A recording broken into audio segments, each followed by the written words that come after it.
I thought today that I would talk about flying a powered paraglider in Canada,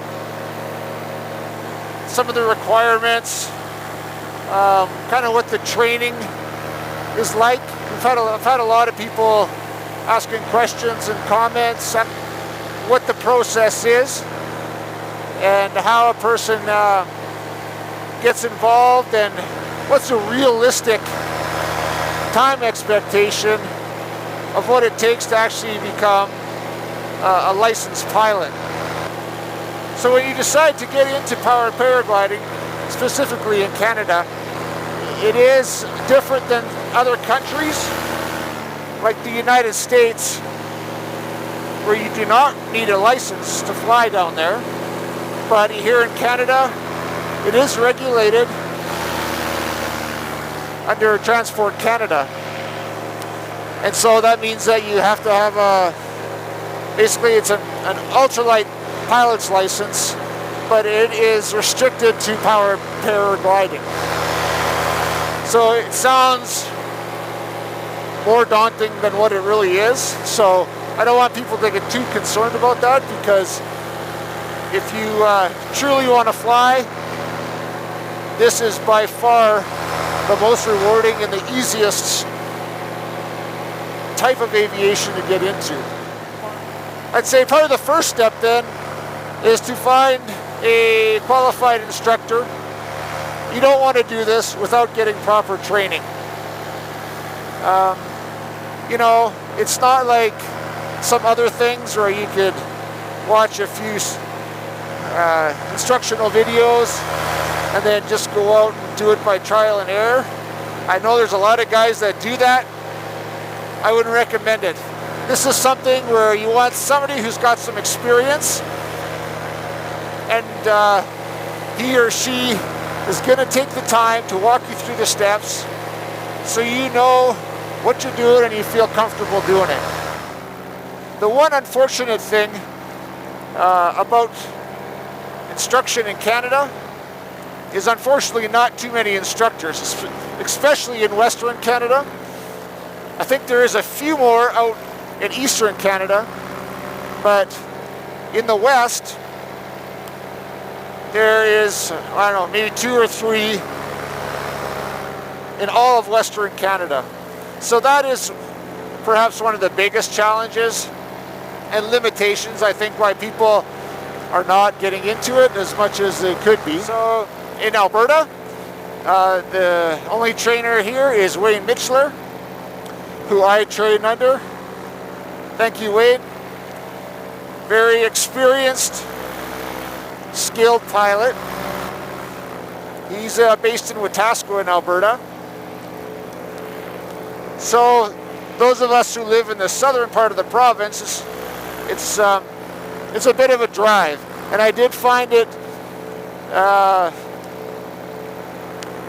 somewhat challenging to try and time my days off to coordinate with the weather, where I could get up there and fly as much as I could within a short amount of time. For me, it took 2 months, basically, from the time that I started until the time that I had met the minimum requirements for licensing. It was 2 months. Like we'd go out in the morning and I'd do 5 or 6 flights, come back in the evening, as long as the weather was okay, another 4 or 5 flights. And it was hard work. I'm not going to lie. And that was after all the ground training was done. So take that into consideration when you're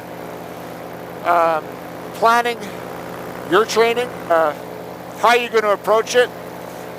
I've heard that there are some people, they start it, they do a little bit, they come back the next year, do a little bit more. I wouldn't recommend that at all.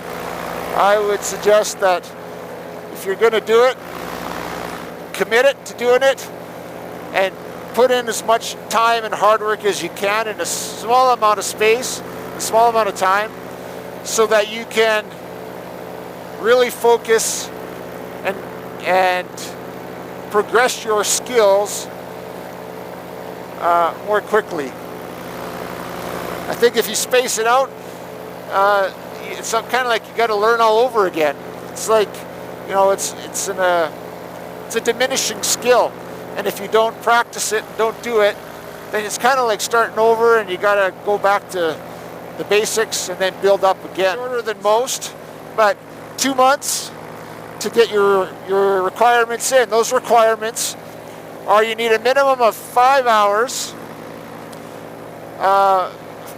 under the supervision of a certified instructor, so 5 hours flying time, and 30 launches and landings. As you accumulate to the 30 launches and landings, you're basically going to build up the 5 hours time.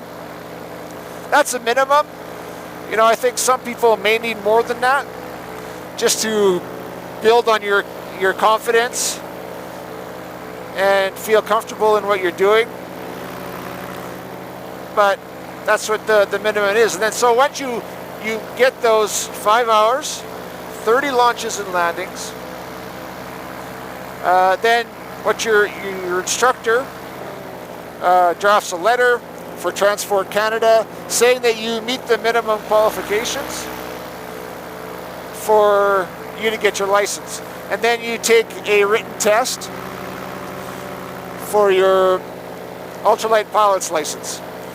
Now, unfortunately, there's no differentiation between an ultralight license and a powered paraglider license. So you have to basically review the study material and know all the information you need to know to fly an aircraft. So that means like instrumentation, some mapping, how to read a map. But even that I wouldn't be too worried about, because, you know, if you have a true interest to be a pilot and to fly one of these things, it's not a chore to learn it. It's it's very easy to learn something that you have a true interest in. So I really think that anybody who's getting into it would want to have as much knowledge as possible. I would hope to see maybe down the road that they'll separate those licensing somehow, and you'll have, you know, one for an instrument aircraft, and it'd be like a separate license and test to fly a paramotor. In my opinion, that's the way it should be.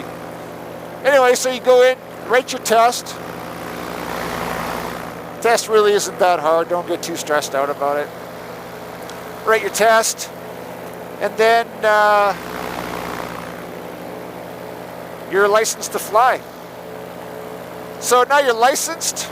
In Canada, you need to be registered and insured. So what that means is your aircraft, your paramotor, has to be registered through Transport Canada. My instructor did all that for me, which I'm assuming yours will as well. So for me, it wasn't anything other than just signing a form that my instructor had already filled out for me. It gets sent into Transport Canada along with your medical, which is basically just a declaration saying that I'm fit to fly. You don't have to go actually get a physical. And so you get your paramotor registered, you get assigned a placard, a registration number that you affix to your paramotor. And then you need insurance, which again is not a huge deal. It's an online registration. You fill out the form, you send it away. It costs, well, I went through Marsh Insurance. It's an aviation insurance. It cost, I think it was $120, $125, one or the other, for a year. So really, that's very minimal. That's less than $10 a month for your required insurance. So now you're licensed, you're registered, and you're insured. That's all you need. When it comes to your equipment, a lot of people are asking, what kind of motor do you have? What kind of wing should I buy? You know, I see this online and that online. My recommendation, if you're just getting into this and you have like no experience, let your instructor do that on your behalf, or at least have a significant input for you. It's very tempting to go online and click a few buttons and order all the stuff that looks really cool and it's got all the bells and whistles. But,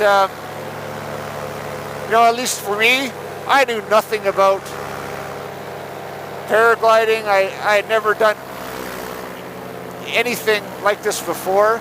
I didn't know anything about the wings. I didn't know about the motors. So why not have a guy or girl that has the experience who can set you up with the proper gear?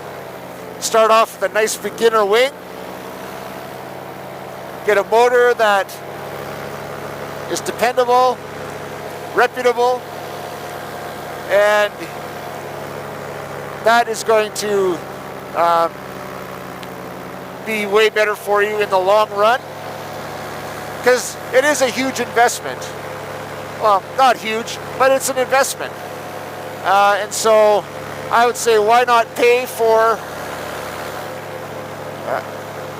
some good equipment right from the get-go, and it's going to make it that much more enjoyable. And that's been my experience. I got set up with some good equipment, and I love it. You know, I've totally fallen in love with the sport, and I think that's large in part because I was provided good equipment that has made it relatively easy, and so far without worry. You know, you always want to use caution where you're flying, how you're flying, and do all your maintenance and checks on your equipment, your motor. But knock on wood, you know, this motor has been really reliable so far. Been really happy with it. This one is a Polini Thor 190 Lite. You know, I didn't even know that motor existed as I was getting into it, but that's what I was presented when I had already bought my equipment. So I was like, hey, okay, thank you, sir. And the same with my wing. This is a Arrows Vitamin wing. It's a 30-meter wing because I'm not a light guy. I bounce around the 200, 205-pound mark, and so to support my weight, you know, a little bit bigger wing, but it's been a really good beginner wing. You know, you put it, your inputs are not overreactive, which is what you want when you're starting to learn how to fly. You don't want those high performance wings where you put in an input and you're in a spiral. So unless you know what you're doing, get a beginner wing, get up here and enjoy it. I hope that provides you some information on flying in Canada. Certainly feel free to comment on any of the videos and send questions. I'm happy to answer what I can. Thank you very much for watching, and thank you for all the positive feedback that everybody's been given. Live life. Take care, everybody.